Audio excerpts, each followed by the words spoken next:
ဘာသာနဲ့ဆိုင်တာလားတခြားဘာသာနဲ့ဆိုင်တာအားလုံးနဲ့ဆိုင်တယ်ဒီကဘာသာမျိုးတိုင်းအတွက်ဒီဟာဆိုင်တယ်ဘယ်လိုဆိုင်လဲဆိုတော့ဟိုကစင်းရဲပစ္စည်းနဲ့အကြောင်းတရားအနေနဲ့ဆိုင်တယ်ဆိုင်ရတာအမြဲမှန်တာလောဘဒေါသမောဟဖြစ်ဗမာတွေစင်းရဲတာလားတရုတ်တွေစင်းနေတာလားဘုရားဘာသာတွေစင်းရဲတာအဲဒီကလောဘဒေါသမောဟဖြစ်ရင်ဘယ်လိုမဆိုစင်းရဲမယ်ဟာပူလောင်နေဆိုတဲ့အမှန်တရားဟာပါတယ်ဘာသာမျိုးမရွေးအမြဲမှန်ကန်နေအဲဒီဒါလေးအင်္ဂလိပ်လိုဆိုရင်တော့ဒါဟိုအားလုံးနဲ့ဆိုင်တဲ့အမှန်တရားပေါ့ဒါ universal truth ပဲဒါပေမဲ့သူအဲ့ truth ကကြတော့သူကဆင်းရဲဖြစ်စေတဲ့အကြောင်းတရားအမှန်တရားပေါ့ဟုတ်လားဒီနေ့ကနေ the truth of causes of suffering လို့ခေါ်တယ်ဟုတ်လားဆင်းရဲဖြစ်စေတဲ့အကြောင်းတရားဟာအဝိဇ္ဇာနဲ့တဏှာဒီနေ့ကနေလောဘဒေါသမောဟဆင်းရဲဖြစ်စေတဲ့အကြောင်းတရားကိုကျွန်တော်တို့ကမစွန့်လွတ်ဘူးဆိုရင်တော့ဆင်းရဲတွေကြုံမှာပဲပေါ့အဲ့တော့ဆင်းရဲကြုံရင်လားမကြုံရင်ဘူးလားဟာလားဆင်းရဲမကြုံရင်ဘူးဆိုရင်ဒီကဒီလောဘဒေါသမောဟကိုဆင်းရဲမကြုံရင်တဲ့လူမှန်တယ်များပေါ့ဒါလောဘဒေါသမောဟကိုပါဆွန့်တော့ဒီကဗုဒ္ဓဘာသာနဲ့သက်ဆိုင်တာမဟုတ်ဘယ်ဘာသာဘယ်လူမျိုးမဆိုပေါ့ဆင်းရဲကလွတ်ချင်ရင်ဒီလောဘဒေါသမောဟတွေကိုဆွန့်တော့မဆွန့်တော့ခြင်းပဲနဲ့တော့ဗုဒ္ဓဘာသာခံယူရုံနဲ့တော့ချမ်းသာမှာမျိုးတော့ပါလေမဟုတ်ဟုတ်လားဒါကြောင့်မို့ဒီလောဘဒေါသမောဟတွေဟာဆင်းရဲပစ္စည်းမဲ့အကြောင်းတရားဒီနေ့ကနေဒါတွေကိုဆွန့်လွတ်နိုင်မှချမ်းသာစိတ်ကိုရမယ်အစံကြီးရှိုံဟုတ်လားညာသူတွေရှိုံနဲ့ပါလေချမ်းသာဟုတ်လားစိတ်ဒီငြိမ်းချမ်းမှုမရနိုင်ဘူးပါလေနားလေဟုတ်ပြီလောဘဒေါသမောဟတွေကိုဆွန့်လွတ်ဖို့တော့နားလေပြီဒါဆိုရင်ဒီလောဘဒေါသမောဟတွေကိုအမှန်ဆုံးနဲ့ဆွန့်တယ်လို့ဆွန့်လွတ်ရမှာမရဘူးဒါဆိုရင်ဘယ်လိုနိလန်းအပြင်ဆွန့်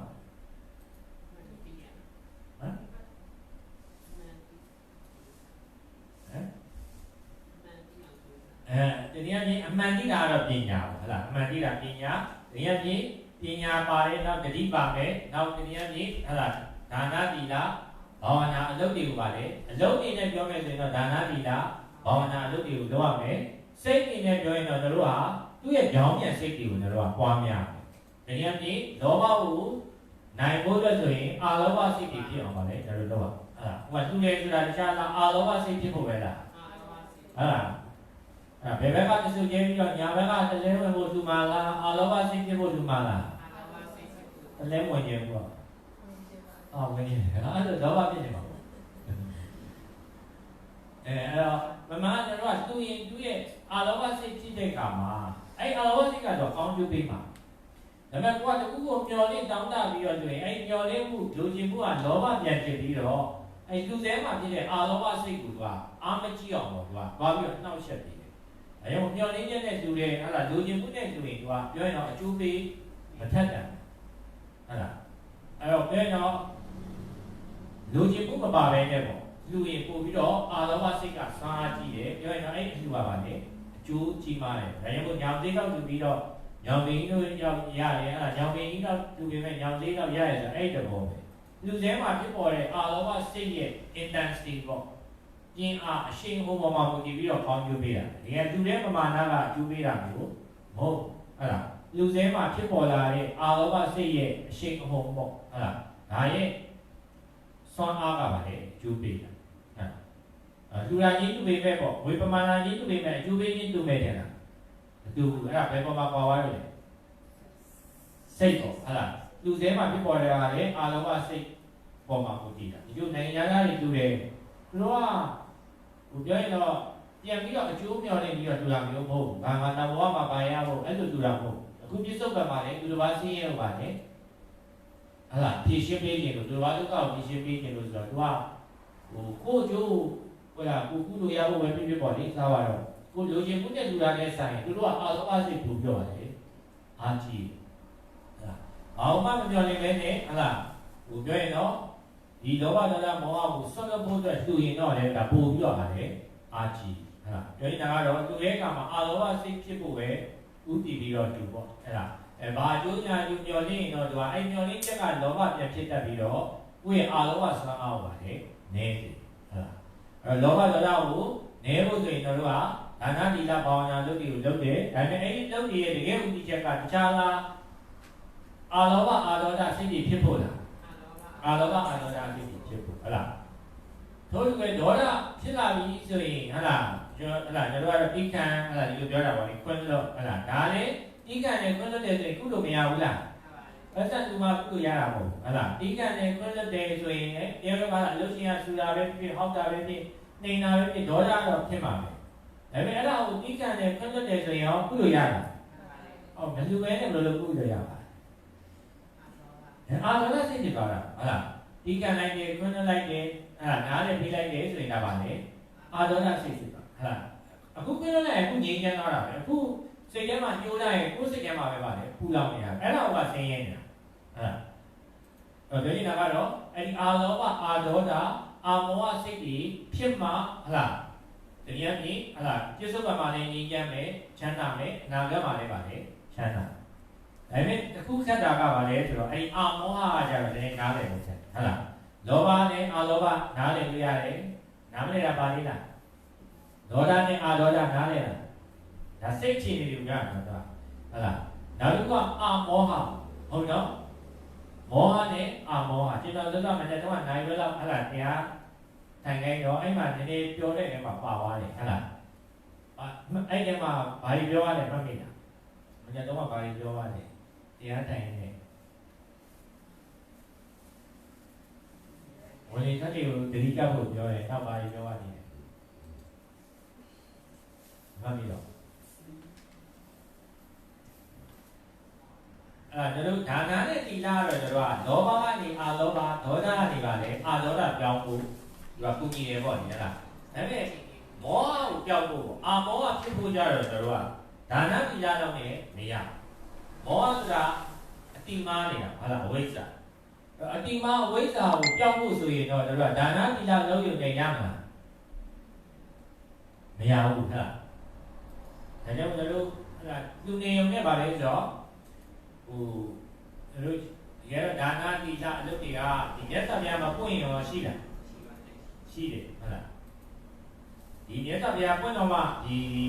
ဘာဝနာပေါ့ဒီပညာဘာဝနာတော့မှဒီနှစ်ပိုင်းရှိတယ်ဒါနောက်ဖြစ်တာဟုတ်လားတတိယပညာပွားရဲ့ဘာဝနာလုပ်ကိုတို့ပါလေလုပ်ရမယ်အဲ့ဒါတွေကကြတော့တခြားလားအတိမားကိုစွန့်ဖို့လားလောဘနဲ့ဒေါသကိုစွန့်ဖို့ကြတော့ဒါနတိလနဲ့ရတယ်မောဟဆိုတဲ့အတိမားကိုစွန့်ဖို့ဆိုရင်တော့ဘာဝနာပါမယ်ဟုတ်လားပွားများဖို့ဘာတွေပွားမလဲဆိုတော့တတိနဲ့ပါလေပညာကိုပွားဝိရိယလေးရှုနေကြတော့ဒါဘာပွားရလဲဒီကိုပွားရလားတတိကိုပွားရလားတတိကိုပွားရဒီချိုတရားကြီးဆိုရင်ကြောက်တယ်မလားမာသီကြီးဆိုရင်ဘာကိုရှုရလဲဖောင်းနဲ့ပိန်နေပေါ့အဲ့တော့ဘိုက်ကိုပွားရလားဘာပွားရလဲတတိကိုပွားရဟုတ်နော်အဲ့တော့ပွားများလေးမှလည်းနှစ်ခုရှိတယ်ဒါတတိနဲ့ပညာဟုတ်နော်တတိတရားဟာလားတတိထားတယ်ဆိုတာကကြတော့ကျွန်တော်ကဒီဘာဝနာနဲ့ပြောရင်တော့သူကတမထဘာဝနာလို့ပြောမလားဝိပဿနာဘာဝနာလို့ပြောမလားတမထပေါ့သူကတတိကကျွန်တော်ကမဲခင်၈ပါးထဲမှာတမာတိမဲခင်ဗာမဲခင်လဲတတိကကျတော့ပြစ္ဆုတ်ကစိတ်ကိုငြိမ်းချမ်းအောင်လုပ်ပေးလိုက်ဒါပေမဲ့အမှန်တီးဖို့ကြတော့သူကလိုအပ်ချက်တွေရှိတယ်အဲ့တော့ဒါနဲ့ပထမတော့ကျွန်တော်ဗာလဲဆိုတတိနဲ့စာအဲ့ဒါဝင်နဲ့တက်ညောင်းနဲ့ပူရင်ပူတယ်အေးတယ်ဆိုပြီးတတိမထားဘူးလားထားတယ်ဆိုတာပထမတတိထားပြီဆိုရင်တော့ပထမစိတ်ငြိမ်းချမ်းမှုကိုမရတာဘူးလားရတာအဲ့တော့နံပါတ်1ပါလေတတိထားတယ်ဟုတ်ရောတတိထားတဲ့နေရာမှာလည်းကျွန်တော်ကဒီရိတ်တာရောက်မှတတိထားမှာလားမျက်စိမိတ်တဲ့အချိန်မှာတတိထားမှာ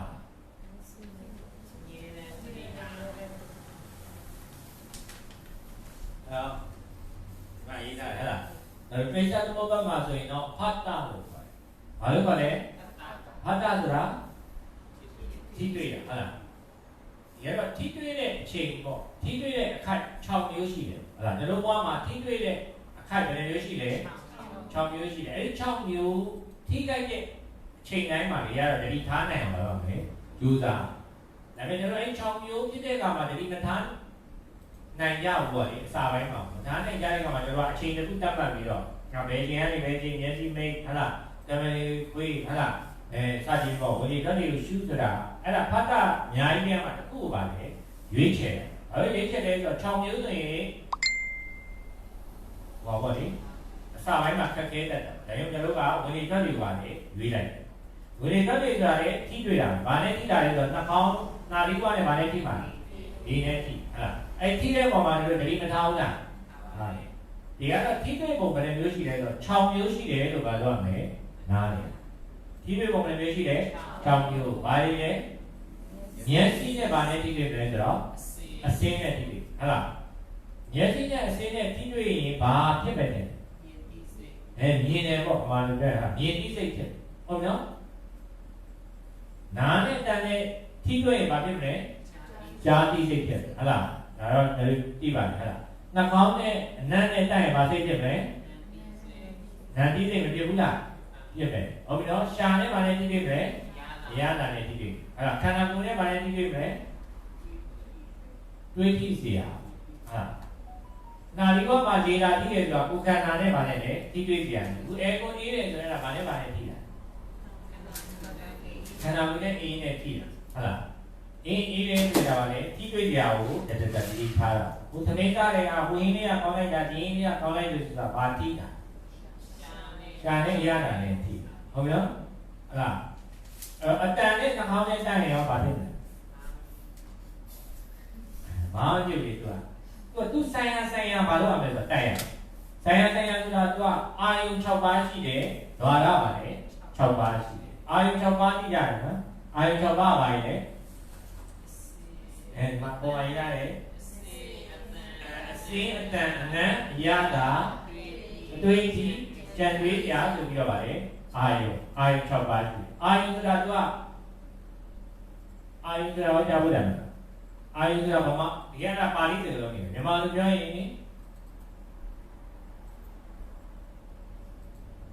အင်္ဂလိပ်လိုဆိုတော့ object လို့ဘာလာပြန်သူကအာယုဆိုတာစိတ်နဲ့တီးလို့ရတဲ့အရာမှန်တယ်များပါလို့ပါတယ်အာယုလို့ခေါ်တယ်စိတ်နဲ့တီးလို့ရတဲ့အရာမှန်တယ်များပါတယ်အာယုလို့ခေါ်တယ်ဥပမာနာကြားစိတ်ဖြစ်တယ်ဆိုတာတခြားသောအတန်အာယုကိုတီးတာပဲလားဟုတ်လားမြင်စိတ်ဖြစ်တယ်ဆိုတာဘာကိုတီးတာအမြင်အာယုကိုတီးတာဟုတ်လားအစင်းအာယုကိုတီးတာဟုတ်လားငန်နဲ့ဆက်တယ်ဆိုတာဘာအာယုတီးတာရတာအာယုကိုတီးတာဟုတ်ပြီနော်တရားတိုင်းတော့အတွေးတွေပေါ်လာတတိမထားမိဘူးလားအဲ့ဒါဘာအာယုံတည်တာကြံတွေးတရားဟုတ်လားတရားကြီးကြံတွေးတရားအာယုံကိုတည်တာတရားကြီးစိတ်မြင်စိတ်ကြားစိတ်နာမ်စိတ်ကျွန်တော်တို့ပြောနေတဲ့စိတ်မပြောတာသူကစိတ်ဆိုးတယ်စိတ်ကောက်တယ်စသည်ပေါ့စိတ်မြင့်တယ်စိတ်ပြီးကြီးတယ်စိတ်ဆိုတာရောဒီကပါဠိစကားလုံးမြန်မာလိုပြောရင်စိတ်ဆိုတာ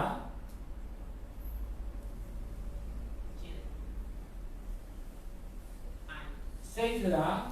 အာယုံကိုတိတတ်တဲ့သဘာဝကိုဘာလို့ခေါ်လဲစိတ်ဟုတ်လားမြင်စိတ်ဆိုရင်ဘာကိုသိရလဲအစင်းအာယုံကိုသိတာဟုတ်လားဟုတ်ပြီနော်မအေးကိုအေးလိုက်တာဆိုတာဘာကိုသိတာ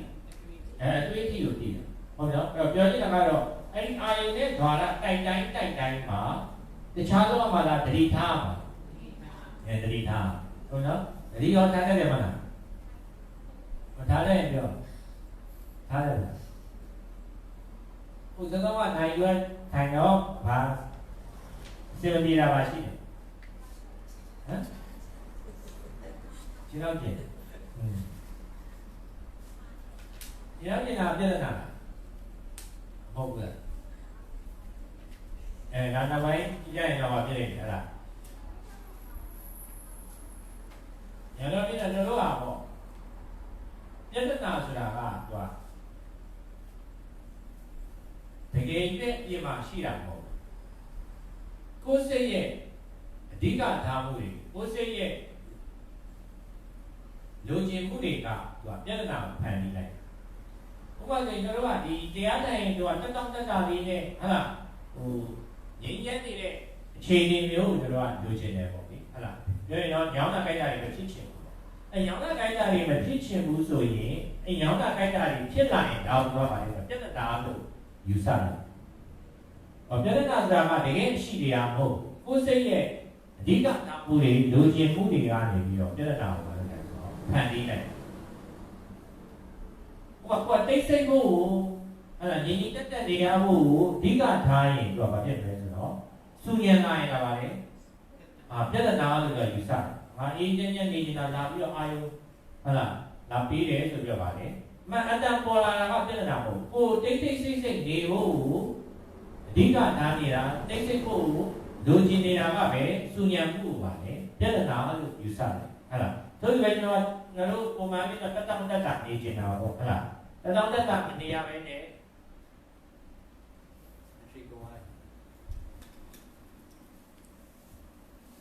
tâm ta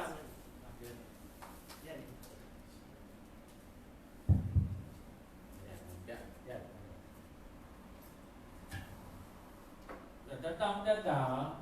niệm vụ tâm tất cảဖြစ်ဖို့အဓိကထားရင်တော့ဗါလေtâm tất cảမဖြစ်တာကပြဿနာဖြစ်မှာကွာအလုံးရှင်ရဲ့ချီးမွမ်းမှုလိုရှိနေတယ်ဆိုရင်ချီးမွမ်းမခံရတဲ့အခြေအနေကဗါလေပြဿနာဖြစ်ဟုတ်လားအဲ့ဒါကိုကသူများထင်ကြီးတာကိုခံကျင်တယ်ဒါပေမဲ့သူများကထင်မကြီးဘူးကဲရဲ့စကားဆိုလိုက်ရင်တော့ဖြစ်မယ်ပြဿနာကိုကသူများထင်ကြီးခံရဖို့မမျှော်လင့်ရင်ကြွားပြရတယ်လို့တော့ထင်ကြီးမခံရလဲပြဿနာမဟုတ်တော့ကိုထင်ကြီးခံရဖို့လိုရှိနေခြင်းကပဲအထင်ကြီးခံရခြင်းရပါလေပြဿနာဖြစ်ကိုကအထင်ကြီးဖို့မမျှော်လင့်ဘူးဆိုရင်အထင်ကြီးတော့လည်းကိစ္စမရှိအဲ့တော့ပြောနေတာကတော့ပြဿနာဆိုတာလေအရှိတရားမဟုတ်ပညာတွေလို့ခေါ်တာသတ်မှတ်ချက်ကိုယ်စိတ်ရဲ့အဓိကထားတာတွေကကိုအဓိကထားတဲ့ညော်လေးနဲ့ဟာမဖြစ်လာဘူးဆိုရင်အဲ့ဒါကိုပါလေတော့ပြဿနာလို့ယူဆလိုက်အစင်မပြေဘူးလို့ယူဆတယ်အဲ့ဒါတော့ပညာဖြစ်လာတယ်နားလဲပေါ့လေဟုတ်လားအဲ့တော့ဘယ်နည်းကတော့တို့ဘာဝနာဖြစ်ဖို့ဆိုရင်တတိနဲ့ပညာဘွားဘာဝနာဖြစ်ဖို့ဆိုရင်ဘာလုပ်ရမလဲနေရာကြီးအခုပြောနေရတဲ့တရားထိုင်တာလူတွေပြောနေတဲ့တရားထိုင်နေဆိုတာတခြားလောက်တာလားတတိနဲ့ပညာဘွားတာပဲလားတတိပညာပွားဖို့အတွက်ပထမဘာပွားမလဲဆိုတော့တတိပွားဟုတ်လားအဲ့ဒါတရားကြီးမြန်မာပြည်မှာဘယ်လိုမျိုးလောက်ရှိအများကြီးပေါ့ထားပါဟုတ်လားအဲ့တော့ဒီကတော့တရားကြီးတွေအများကြီးဆိုတော့ဟုတ်လားဒီတွေအများကြီးဆိုတော့မရှုံးကုန်ဘူးလား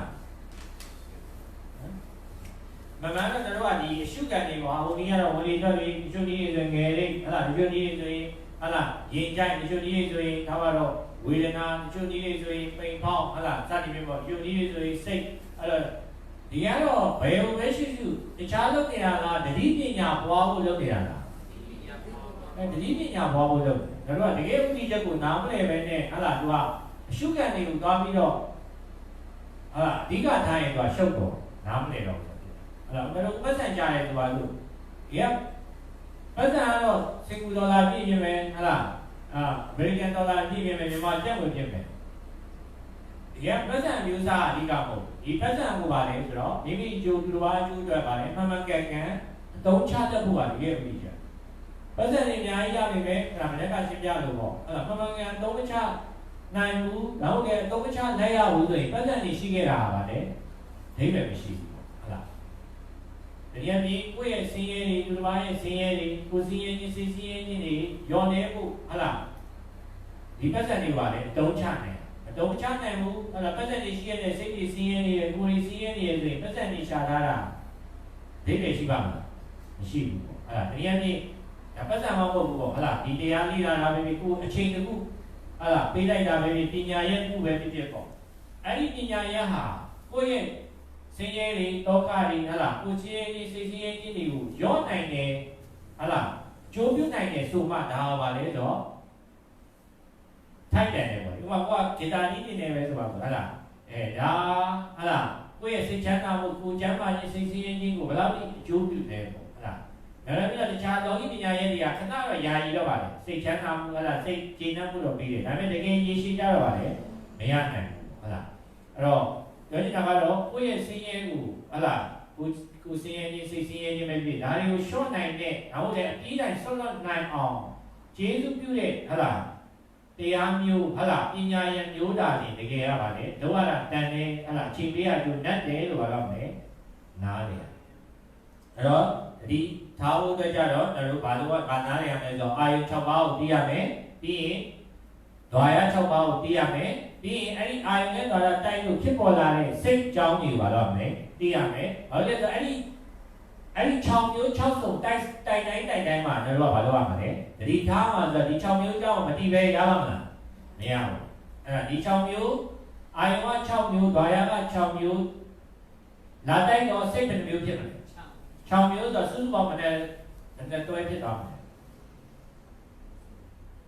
trong nhớ sẽ shipอย่างเงี้ยนี่ดันจะshipပါလို့ai màมันပါလေ6ပါดอยามันပါလေดอยาဆိုတိလားမာရီကမျက်စိနာ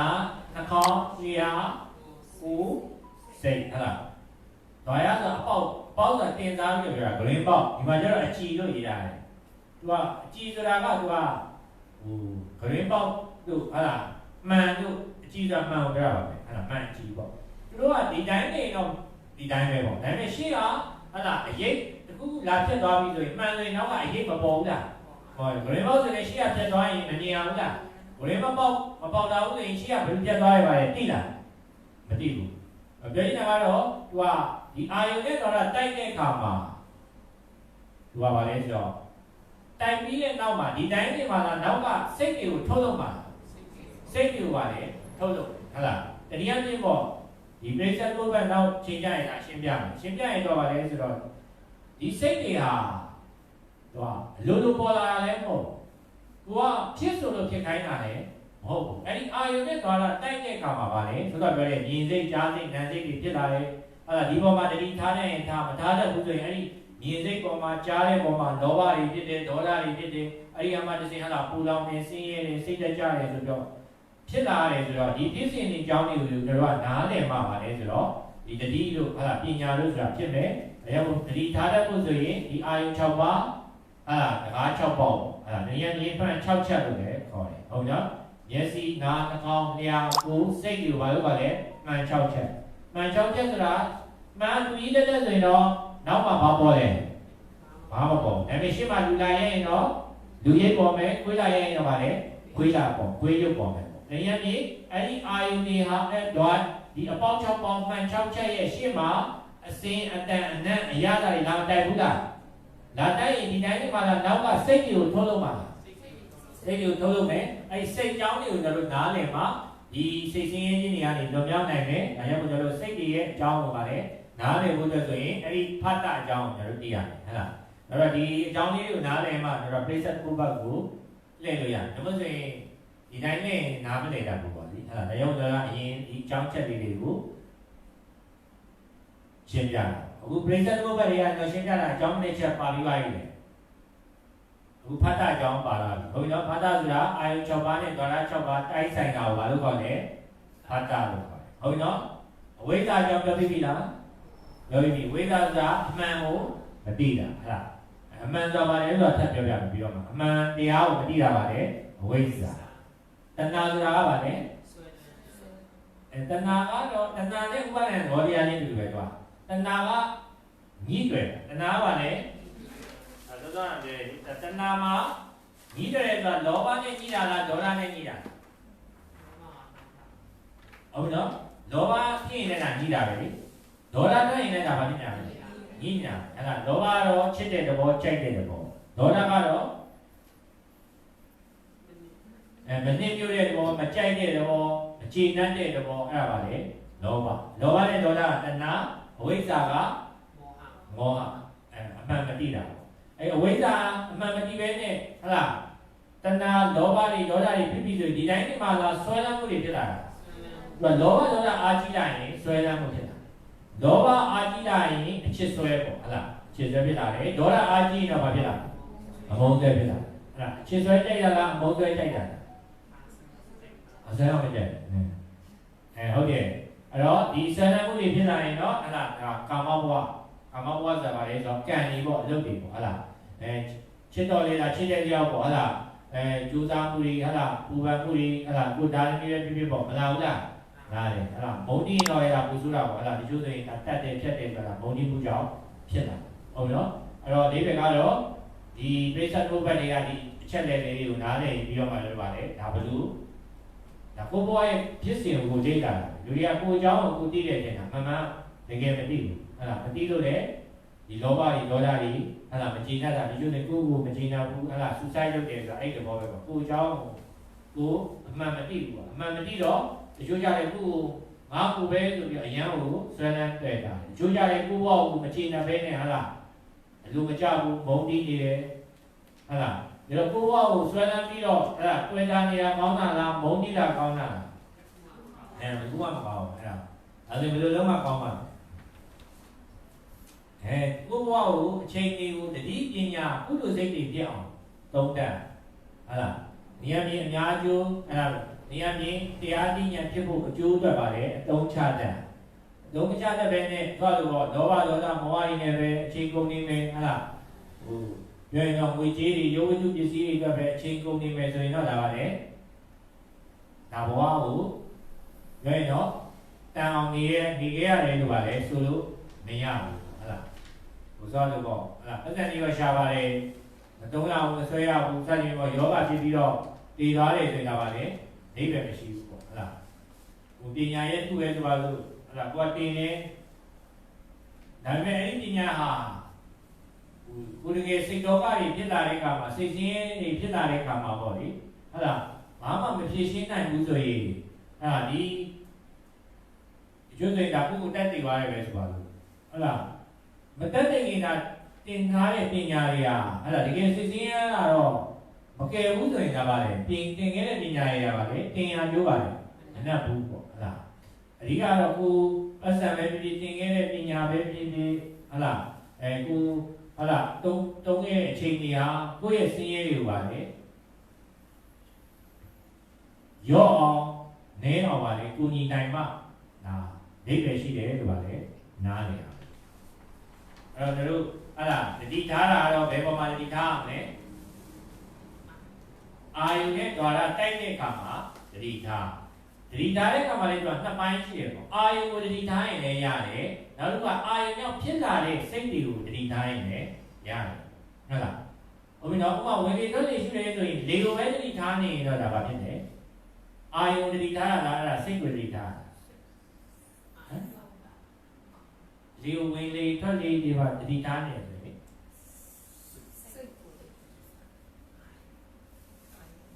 သူကနှစ်ခုပေါ့လေကြီးပေါ့ပဲစိတ်ကအာယုံရောက်နေရင်တော့အာယုံကိုတတိထားတာ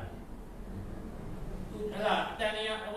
ကြားတယ်ပေါ့စူညာလိုက်တာဆိုတော့ဒါပါလေအာယုံပေါ်မှာပါလေတတိထားတာအဲ့ဒါဟင်းလေးစားလိုက်တယ်ဒီဟင်းလေးကကောင်းလိုက်တာဆိုတော့ပါလေအာယုံပေါ်မှာတတိထားတယ်ဟုတ်နော်သူကအဲ့ဒီပထမတော့ကျွန်တော်တို့အာယုံကိုတတိထားမှုနဲ့တော့စတယ်ဒါပေမဲ့နောက်ပိုင်းကျရင်အဲ့အာယုံကိုတတိထားတာတက်ပေါ့ဒီအာယုံကြောင့်ဖြစ်လာတဲ့စိတ်တွေခံစားချက်တွေကိုပါတော့မယ်တတိထားတတ်အောင်ယူစားပထမတော့အာယုံတတိထားဖို့ယူစားမယ်နောက်ပိုင်းကျရင်တော့အာယုံထက်ပေါ့ဟုတ်လားအာယုံကြောင့်ဖြစ်လာတဲ့စိတ်လေးမျိုးနောက်ဟုတ်လားနံတရားလေးမျိုးပြောပြမယ်အဲ့ဒါတွေကိုပါတော့မယ်တတိထားဟုတ်နော်အဲ့ဒီကနေတရားထုတ်တယ်ဆိုတာတခြားလားတတိနဲ့ပညာပွားတာပဲလားတတိထားတဲ့ဘုရားကြတော့တို့အာယုံ6ပါးနဲ့ဒီဟလားဒီဒေါရ6ပါးတိုက်ဆိုင်ပြီးတော့ဖြစ်ပေါ်လာတဲ့စိတ်တွေကိုပါတော့မယ်တတိထားတဲ့ဒါပေမဲ့ပညာဉာဏ်ဖြစ်ဖို့ကြတော့တို့ကနည်းနည်းပြောပြဟလားဒီမှာကျတော့နောက်တော့ဒီပညာဉာဏ်ကတော့အရာအကျယ်ဆုံးပါလေဒီမှာ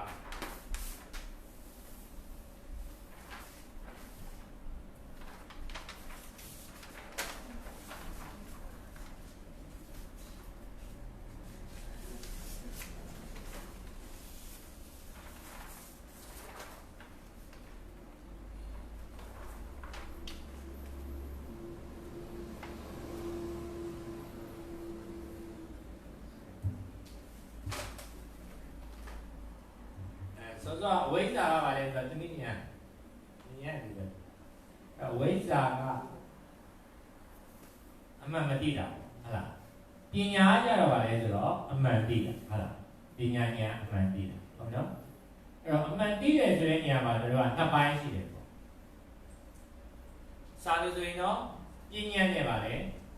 ပရမတ်ဟုတ်လားပညာဉာဏ်ပြဖို့ဆိုရင်တော့မဟုတ်တာကိုလည်းမဟုတ်မှန်းသိရဟုတ်တာကိုလည်းပါလဲဟုတ်မှန်းသိရဒီလူကဘွဲတွေရှိတယ်ပညာတွေလည်းတက်တယ်တာပြောတယ်ဒါပေမဲ့မဟုတ်တာကိုဟုတ်ထင်နေတယ်ဆိုရင်ပညာရှိတယ်လို့ဆိုလို့ရအောင်မရဘူးအဲ့ဒါ ပညာဉာဏ်ရှိဖို့ဟာလားအမှန်သိဖို့ဆိုရင်မဟုတ်တာကိုလည်းပါလေမဟုတ်မှန်းသိရမယ်ဟုတ်တာကိုလည်းပါလေဟုတ်မှန်းသိရအဲ့တော့မဟုတ်တာကိုတော့ပါဠိလိုပြညတ်လို့ခေါ်တယ်ဘာလို့ခေါ်လဲပြညတ်ဟုတ်တိုင်းမှာဆိုဖြစ်နေတာတွေတော့ဘာလို့ခေါ်လဲပရမတ်လို့ခေါ်တယ်ဒီကယောဂီတွေကမဟုတ်တာကိုရင်သိကျင်တာလားဟုတ်တာကိုရင်သိကျင်တာဟုတ်တာပဲသိတယ်မဟုတ်တာကို